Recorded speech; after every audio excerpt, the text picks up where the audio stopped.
Hey there, my name is Alexis. Welcome to my channel if you're new. Welcome back if you're not. Today I wanted to try a different kind of video. I want to try a little ASMR slash just something on the quieter side, more relaxed. So, little thing about me, I have a bookshelf full of books. And a lot of them are unread, but like there's a good portion of these unread books that are blind date books. And if you don't know what a blind date book is, basically what they do is they take a book, they wrap it up so you don't know what it is, and they usually have the genre, a scenario or meme of some kind to explain like the plot or whatever, and then if needed they will have a little spice warning. As you can see, this one has it. So the book that I picked out today, it's a dark romance, and what they have on here is her deciding between two men, one grumpy and secretive, one cheerful and romantic, which of course those are the only two kinds of men actually. And then it says me, both is good. And then the spice rating is 4 out of 5 chili peppers. So if there's not at least one threesome in this book, that's like false advertisement, I think. But there is only one way to find out. So I thought that I would unwrap this and read you guys the first chapter or so. It's not going to be like a normal story time because if I have thoughts, I will let them be known. I may also annotate. I like to do that. I like writing and highlighting and shit and whatever. I don't know. Okay, so good news, I found an X-Acto knife. Bad news, I don't fucking know how, but I like hit my leg on a shelf that's like not being used. It's like against the bookcase instead of in the bookcase, because like it's just a random shelf. I don't know what it even goes to, but it scraped the back of my thigh and it hurt a lot. Yeah. And don't do what I do, which is like cut at your fingers, because that is no bueno. I don't know why I'm trying to like preserve the paper. I'm probably gonna get rid of it anyway. Well, you never know. You never know, anything is possible.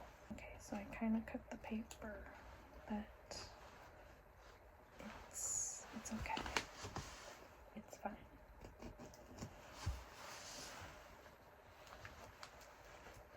I don't know why I'm being so careful.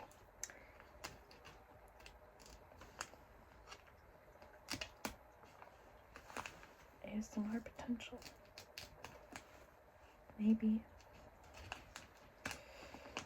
Because like I don't really keep this paper and stuff. I don't know. Comment down below, what do you think I should do with this paper? I'm gonna have a bunch of it because I have a lot of these blind books.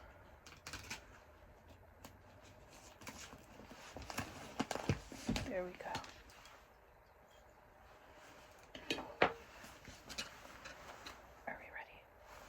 Are we ready? Let's go. Okay.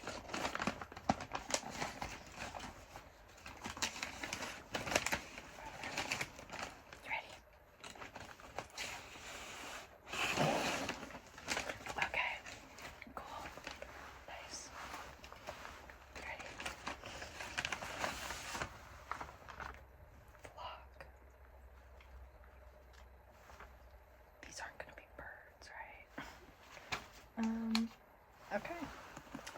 Flock.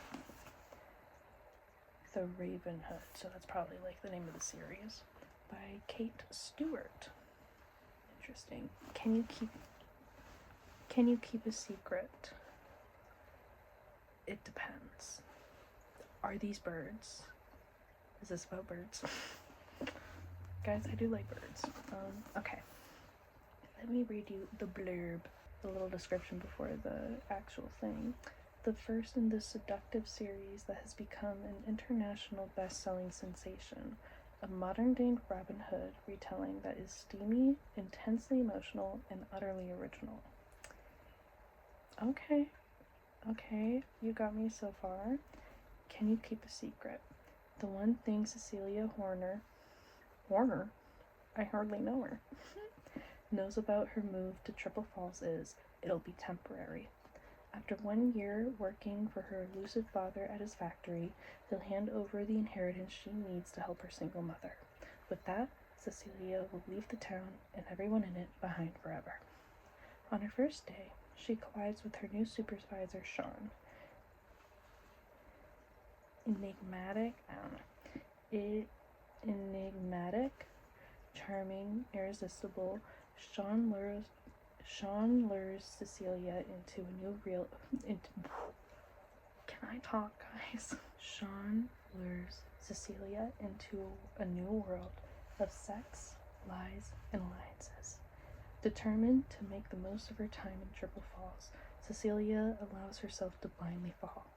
But the more Cecilia is drawn in, the stronger her belief becomes that Sean is keeping a secret that Dominic, Sean's best friend, and the darkest, most dangerous member of his crew, is determined to keep Cecilia from uncovering. Is the secret that they're birds? Are they birds? Guys. Okay. Cecilia discovers something else. A maelstrom of untapped desires within herself, along with a powerful pull of first love. The more Cecilia becomes immersed in Sean and Dominic's perilous world, the more she starts to realize that the men she's trusted are hiding far more than she could have ever imagined.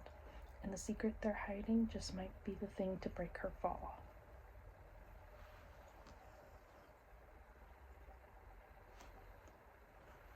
So, right off the bat, I'm a little worried because this is the first in a series, and at the end it says includes an exclusive can't miss bonus scene between Cecilia and Sean. And so from the way that they're like introduced and stuff, it makes me think that first she has something with Sean, but then Dominic starts coming into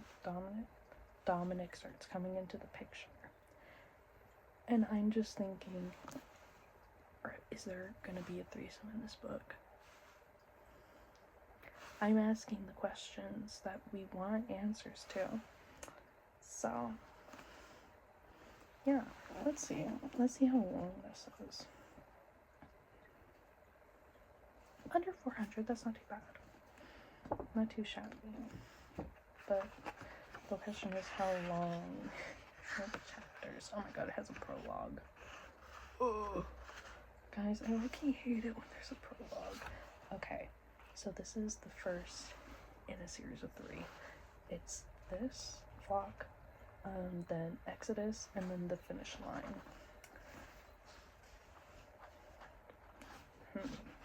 Okay, let me give this a little quick look. Okay, so even though I think that I can read more, I want to keep this video kind of short, just so I can like see if this is something that I enjoy doing and other people will find enjoyable watching. So I want to keep it kind of short. So what I'm going to do is I'm going to read the prologue in chapter 1. That goes up to page 17. So less than 20 pages, but I can be a slow reader, and I will like to add my own thoughts if I have any. So yeah. Let me get some water first. I'm parched.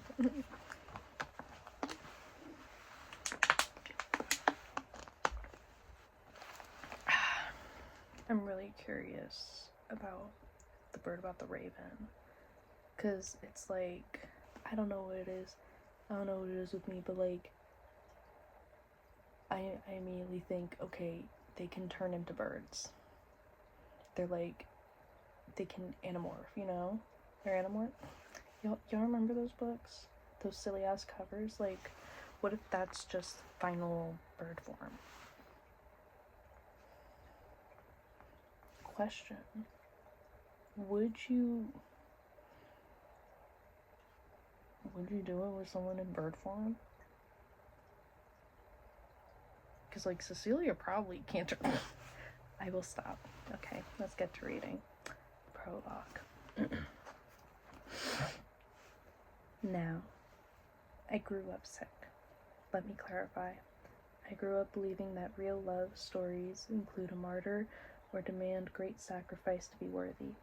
My favorite books, love songs, movies, the ones that resonated with me, have kept me grieving long after I turned the last page, the notes faded out, or the credits rolled. Because of that, I believed it, because I made myself believe it, and I bred the most masochistic of romantic hearts, which resulted in my illness. Is she gonna have that, like, what's it called? The thing with the flowers? Where, no, because that would be, like, way more, I feel like that would be way more privately themed if that was the case. Okay. I should just shut up. When I lived this story, my own twisted fairy tale, it was unbeknownst to me at the time because I was young and naive. I gave into temptation and fed that beating beast, which grew thirstier with every slash, every strike, every blow. That's the novelty of fiction versus reality. You can't relive your own love story because by the time you realize you're living it, it's over. At least that was the case for me. All these years later, I'm convinced I willed my story into existence due to my illness, and all were punished. Huh? That's why I'm here, to feed, to grieve, and maybe to cure my sickness. It's here that it started, and it's here where I have to end it. It's a ghost town, this place that haunts me, this place that made me. A few weeks shy of my 19th birthday. 19? So I'm 21. And I was not 21 when I bought this book. Oh, I will say that. But 19, 2 guys, 4 out of 5 spice level.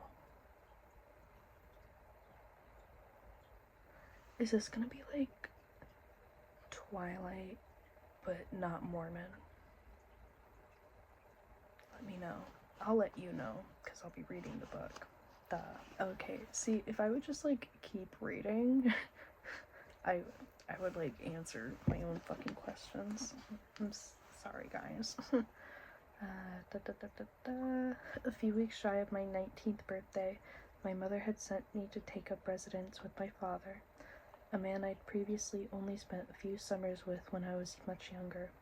Upon my arrival, I'd quickly learned that his stance hadn't changed on his biological obligation, and he doled out the same rules as he had when I was small, to rarely be seen and never heard.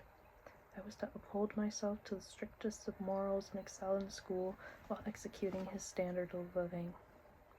In the months that followed, a prisoner of his kingdom, I naturally did the opposite, ruining myself and further tarnishing his name. Back then I had 0 regrets, at least when it came to my father, until I was forced to deal with the aftermath. Now, at 26. See, Alexis, if you just keep reading. Now, at 26, I'm still living in it. It's clear to me that I'll never outgrow Triple Falls or outlive the time I've spent there. After years of fighting it, this is the conclusion I've drawn. I'm a different person now, but I was before I left too. When everything happened, I was determined I'd never return. Okay, bars. Girl, what the fuck? But the infuriating truth I've discovered is that I'll never be able to move on. It's the reason I'm back, to make peace with my fate. I can no longer disregard the greedy demand of the vessel beating in my chest or the nagging of my subconscious.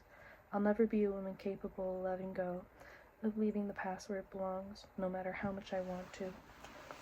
Oh, girl, that is so real. Oh my god, let me get a highlighter.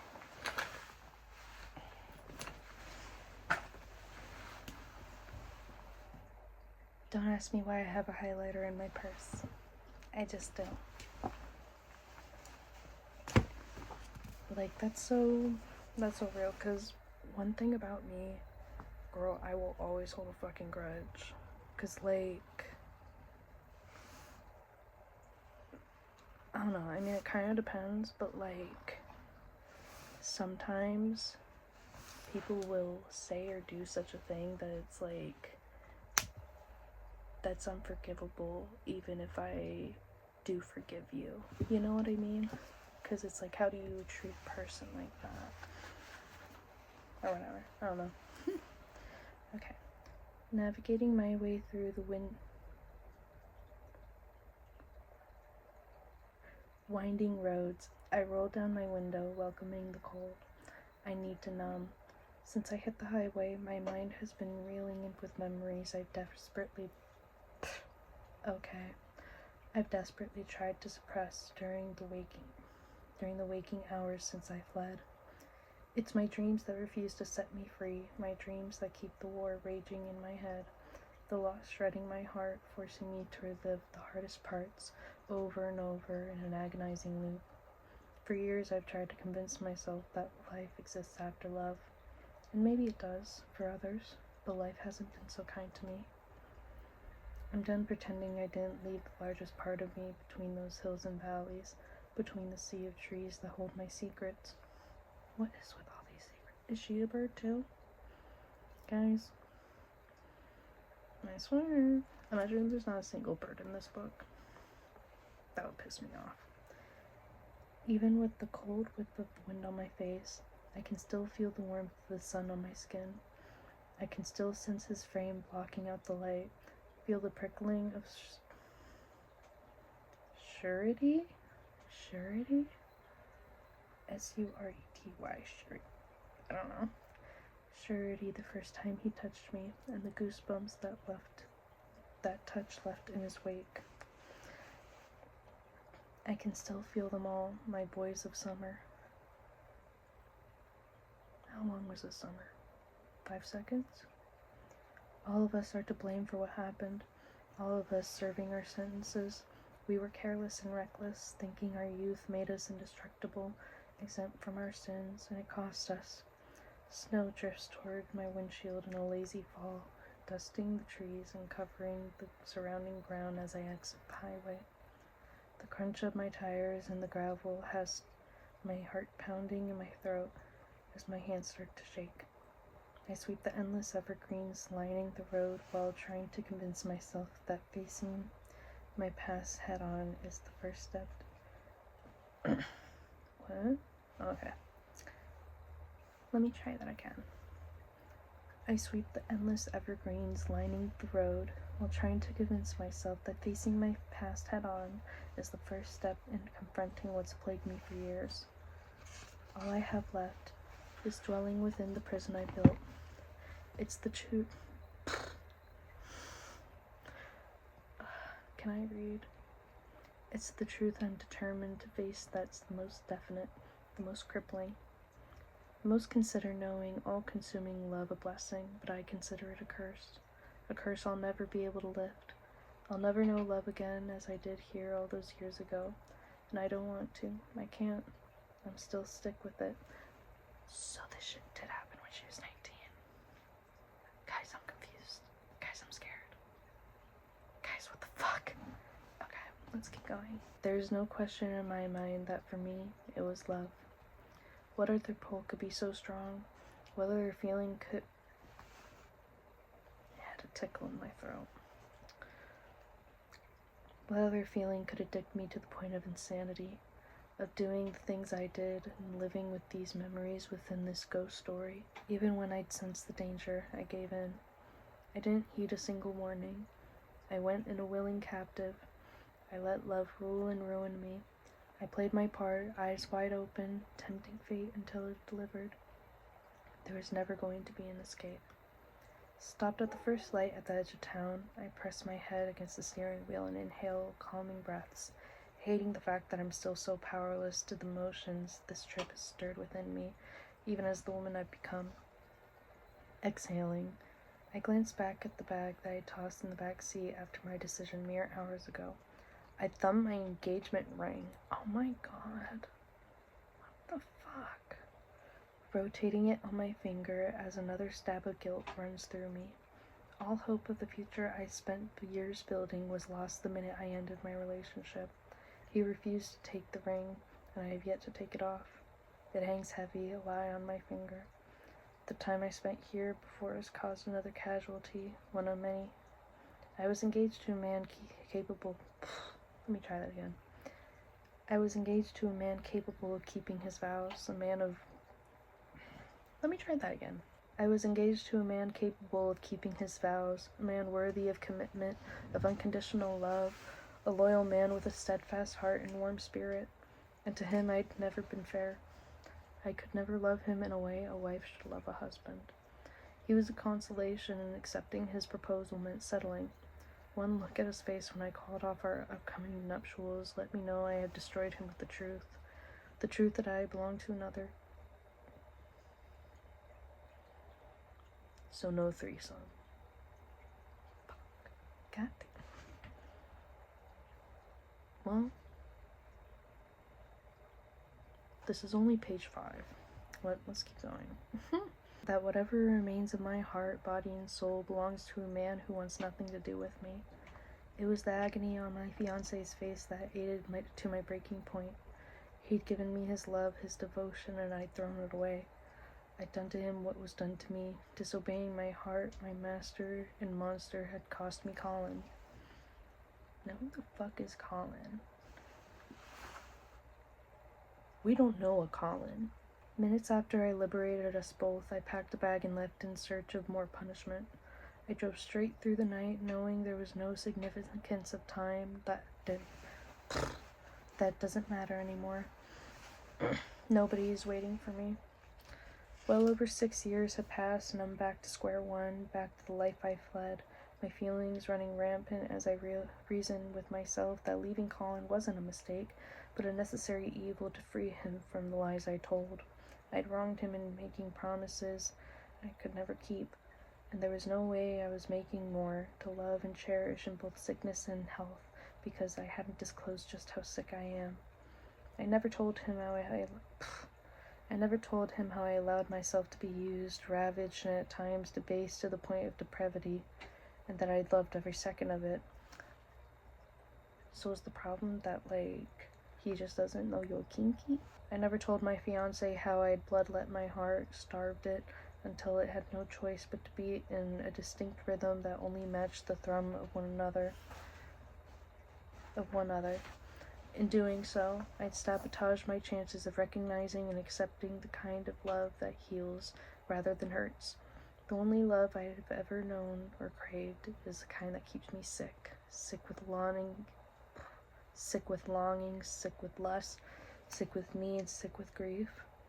The distorted kind that leaves scars and jaded hearts. If I can't grieve enough to cure myself in my time here, I'll remain sick. That will be my curse. There may never be a happily ever after for me because I gave my chance away by becoming attuned to the dark parts. Accustomed because of the year I freed my inhibitions, reacting to rejection and pain, and losing all moral sense of myself. These are things you don't say aloud. These are the types of confessions women who command respect are never supposed to give voice to, not ever. It is time to confess, to myself more so than any other, that I'd hindered my chances of a normal and healthy relationship because of the way I was built and because of the men who built me. At this point, I just want to make peace with who I am, no matter what ending I get. The hardest part of all of this isn't the fiancé whose heart I broke. is the knowledge that the one and only man my heart's ever been faithful to I will never have. Trepidation engulfs me as more memories surface.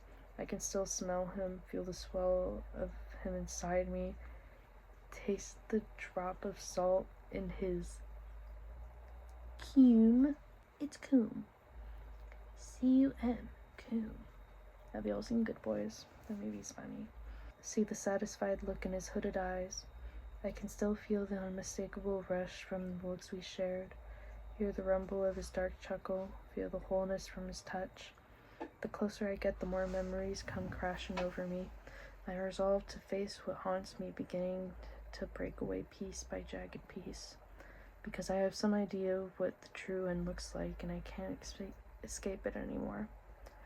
There may be no cure, no moving on, but just time to deal with unfinished business. Let the ghost hunt begin. Yeah, so like, you can't just talk about Hume in the prologue. You can't do that. What the hell? You can't bring up Hume in the prologue when there's no like current act of, you know?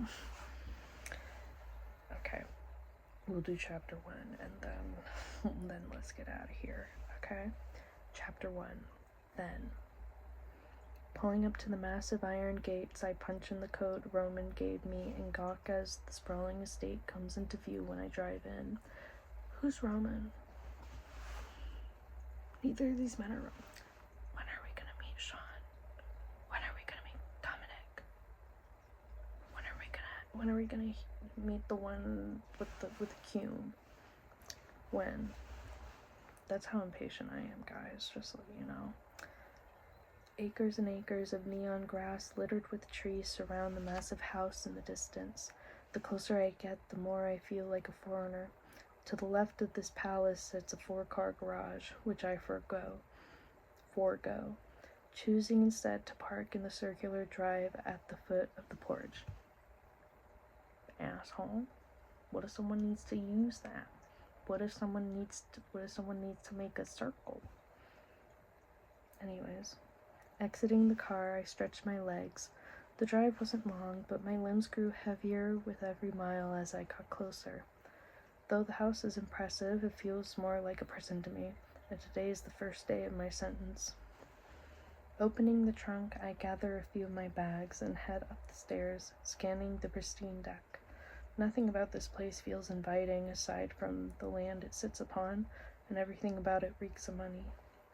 Towing the door closed behind me, I glance around the foyer where a lone table sits with a large, empty vase that I'm sure costs more than my car. There's a grand staircase to my right, and to my left, a formal dining room. Deciding to skip the self-guided tour, I cradle my phone on my shoulder as I haul my bags up to the second floor. She answers on the second ring. Hey girl, I made it. This is bullshit, Christy greets as I enter my designated cell and glance around. Inside sits a stark white 4-poster bed my dad has had delivered, along with a matching dresser, chest of drawers, and vanity. It's regal in taste and nothing at all like me, which isn't surprising. He doesn't know me. It's just until next fall. That's a year, Cecilia. A year. We just graduated. This is our last summer before college starts, and your mom decides to take time for herself? It's not the whole truth, but I let Christy believe it for my mother's sake, because I'm still at a loss for how to explain it. The sad truth is, my mother had a breakdown of epic proportions that led her to losing her job and scraping to pay bills she could no longer afford. Her boyfriend offered to let her stay with him, the operative word being her, not her bastard child. My mother and I have always been close, but even I don't recognize her anymore. Despite my best efforts of being her good girl, she retreated into herself a few months ago, drinking White Russian and staying at night for weeks until one day she stopped getting out of bed. She'd all but abandoned me in her quest for a daily buzz. Though I tried and desperately pressed for reasoning and answers she wouldn't give, I didn't know the first thing about how to help her, so I didn't give her grief about entertaining my father's proposed and conditional living arrangements. Seeing her unravel like that was terrifying. In her state, I didn't want her going without, especially after all her years of being a single parent. Guys, why is this low-key hitting close to home? That's crazy. Not my mom drinking. She would never. She thinks it's gross. But anyways, when times became desperate, I asked my father to extend child support just temporarily to get her through financially, even though the money he sent monthly and without fail was a drop in the bucket for him, the cost of one of his tailored suits. He refused, and shortly before I graduated, he signed his last check, the act making it seem more like a final paycheck of services rendered, like my mom had been his employee. In my wildest dreams, I can't fathom how they ever coupled at any point, or how they could have been to conceive me, because these are two people who had no business procreating. They're universal opposites. My mother is, or was until recently, a free spirit with plenty of vices. My father is a conservative with a critical tongue and militant self-discipline. From what I remember, his schedule is like clockwork and rarely changes. He wakes up, works out, eats half a grapefruit, and then goes to work until the sun sinks. His only indulgence when I was younger was a few tumblers of gin after a long day. That's the whole of the private information I know due to his discretion. The rest I can look up online. He owns a Fortune 500 company that used to deal in chemicals but now manufactures electronics. His high-rise is a little over an hour away from Charlotte. His primary manufacturing plant here in Triple Falls. I'm certain he built here because it's where he grew up, and I have zero doubt he revels in rubbing his success in the noses of his former classmates, some of whom now work for him. I'm to be another one of his employees starting tomorrow. I'm no trust fund baby, at least that was the case in the years I spent with Mom in our rented rundown house. Is this fucking play about us? On my 20th birthday, I am to inherit a large amount of stock in the company along with a lump sum, and I know that the timeline is purposeful because he's never wanted my mother anywhere near his fortune. His grudge for her clear in that sense. Add that to the fact he's given the bare minimum over the years, keeping Mom in her respective place in his food chain, making it easy for him to see he has no lingering feelings for her. For a brief time, I've lived on both sides of poverty due to their night and day lifestyles, and despite his wishes, I'll take the stock and money and go against every one of them. The minute I'm able, my mother will never work again. Any amount of success I have, I'm determined to earn for myself, but the fear of failing along with the possibility that gambling on myself would ultimately cost her is what brought me here. But in order to carry out my plan, I have to play along with his, and that includes being appreciative and respectful enough to learn the business, even if it's from the ground level. The hardest part of that will be to tame my mouth and silence my resentment, which is front and center since he could have spared us both an awkward year together by simply having a fucking heart when it comes to the woman who has done both their jobs as my parent. I don't exactly hate my father, but I don't understand him or his unapologetic cruelty. I never will. I'm not about to spend the next year trying to figure him out. Any communication on his part has always felt mandatory and rushed. He's always been a monetary provider, not a dad. I respect his work ethic and success, but have zero understanding as to the whys of his lack of empathy and the chill of his sub-zero personality. I'll come home every chance I can, I tell Christy. I'm sure I can make it a promise due to my schedule. I'll come up too. Opening the top of my chest of drawers, I toss in a pile of socks and undies. Let's see how the overlord feels about you occupying a guest room before you gas up, okay? I'll rent a hotel with my mom's card. Fuck your dad. I laugh and it sounds odd in the massive room. You really aren't feeling my parents today. I love your mom, but I don't get it. Maybe I need to go by and see her. She moved in with Timothy. Really? When? Yesterday. Just give her time to get settled. Okay. She pauses. Why am I just now hearing this? I knew things were getting bad, but what's really going on? Honestly, I don't know. I sigh, giving in to the resentment I'm starting to feel. It's not like me to hide anything from Christy. She's going through something. Timothy is a decent guy, and I trust him with her. But he wouldn't let you move in. To be fair, I am an adult, and he doesn't exactly have the space. I still want to know why she's okay with letting you live with your dad now. I told you I have to work at the plant for a year to get her set up. I don't want to worry about her while I'm at school. It's not your job. I know. You're not the parent. You both know I am, and we'll resume our plans the minute I get back. It was a surprise to me that my father agreed to let me attend community college here for a couple semesters, rather than make me take a sabbatical to start a year late at a more acceptable school. It's his dime, as he's the sole source of my college fund, so that win during negotiations let me know he wanted his way enough to compromise, a departure from his controlling personality. I glance around the room. I haven't spent more than a day with him or summered here since I was 11. Why is that? It was always something. He claimed it was overseas trips and expansion that kept him from being able to care for me for weeks or months at a time. The truth is, I got my period, boobs, and an attitude, and he couldn't deal. I don't think there's anything Roman fears more than being a real parent. It's weird you call your dad by his first name. Not to his face. When I'm here, it's sir. You never talk about him, because I don't know him. So, when do you start your job? My shifts will be from 3 to 11, but I've got orientation tomorrow. Call me when you get off. I'll let you unpack. It strikes me when we disconnect that I'll be stuck with the silence in the room of the house and utterly alone. Roman didn't even have the decency to meet me here to get me settled. See? Christy's voice sounds as uncertain as I feel. Shit. Okay, I'm feeling it now. I open the French doors that lead onto my private balcony. Oh, okay. And stare down at the pristine garden. In the distance is nothing but a blanket of the greenest grass cut in diagonal shaped pattern. Beyond is a thick forest of trees that surround a cell tower. Closer to the house is a well-kept garden that screams southern opulence. Wisteria covers several trellises that canopy statuesque fountains. Are y'all getting all this? Write this down. It's gonna be on the test. Hedges covered in trimmed honeysuckle trickle over sporadic fencing. The scent of several blooms wafts to my nose as the breeze hits me in hushed welcome.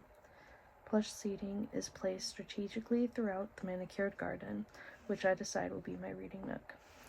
The large, sparkling pool looks inviting, especially due to the budding summer heat. But I feel too ill at ease as a new resident of the palace to consider it for personal use. God, this is weird. You've got this. Her nervous tone is unsettling, and we're both unsure at this point, which instills more fear in me. I hope so. A little over a year, and you're home. Sorry, my phone's at like 20%. But it's fine. We have 2-3 more pages. You're almost 19, see. If you hate it, you can leave. Okay, so she's not even 19 right now. Okay, cool. Hello? Hey? That's Dale. Anyways, okay. True. It is the truth, but my agreement with Roman is a different story. If I go back on spending my time at the plant, I lose a fortune that could erase my mother's debt and set her up comfortably for the rest of her life. I won't do that to her. She's worked herself stupid to take care for me. Christy reads my hesitation. This isn't on you. It was her job to raise you, see? That's the obligation of a parent, which you should never feel obligated to repay. It's true, and I know it. But as I survey Roman's lifeless palace, I find myself missing Mom more than ever. Maybe it's the distancing and treatment from my father that makes me feel such gratitude for her. Either way, I want to care for her. I know my mother loves me. I say more for myself than for Christy. Mom's withdrawal from life from me, after all our years together, was a cruel and confusing surprise. Well, I, for one, wouldn't blame you if you liberated yourself. I love your mom and all, but they both seem worthless at this point. Roman is tolerable, strict, but we managed a few summers. Well, we managed to avoid each other for a few summers. I'm not looking to bond, just survive. This place feels cold. You've never been there? No, not this house. He didn't build it until after I stopped coming for the summers. I think he lives mostly out of his condo in Charlotte. Across from my bedroom door, a few feet away, sits another. I open it, relieved to see it's a guest room. To my left at the top of the stairs is a mezzanine overlooking the foyer on the bottom floor, leading to a long corridor with more closed doors. It's going to be like living in a museum. I hate this. She lets out a sigh, which is more like a whine, and I can feel her bitterness. We've been friends since middle school and haven't been separated a day since we met. I don't know how to do life without her, and quite frankly, I don't want to. But for my mom's well-being, I will. A little over a year in a sleepy town nestled in the middle of the Blue Ridge Mountains, and I'm free. I can only hope that time flies. Just find yourself a distraction. Preferably a one with a penis. Okay, I see you, Christy, I see you. That's your solution? I make my way back into my bedroom and out onto the balcony. You would know if you would give just one the time of day. I have, and you know how that worked out. Those were boys. Find a man. Just wait, girl. You're going to tear that town up when they get a look at you. I couldn't give a shit right now. I stare at the spectacular mountain view just beyond the private forest. I'm officially living on the opposite side of the coin. This is so weird. I can only imagine. Chin up. Call me after orientation tomorrow. Okay? Love you. And that was chapter 1 of Flock. Yeah, that's a good place to end it. It's almost 40 minutes. Wow. But yeah, pretty interesting. Maybe I'm just impatient, but I'm like, can you at least bring out one of the guys you mentioned, please? But also, how old are they gonna be? You know, I have a lot of questions. When do the birds come into play? Let me know all of your thoughts. What did you think of the book? Would you like to hear more of it? Did you like me reading and giving my thoughts on what I was reading? Would you like to hear me do it again with this book or maybe another book? I don't know. Like if you liked the video, comment if you have something to say, subscribe if you want to see more of me. You should probably hit the bell because I am not that good at uploading frequently. Although I would love to, but no. Yeah. Bye.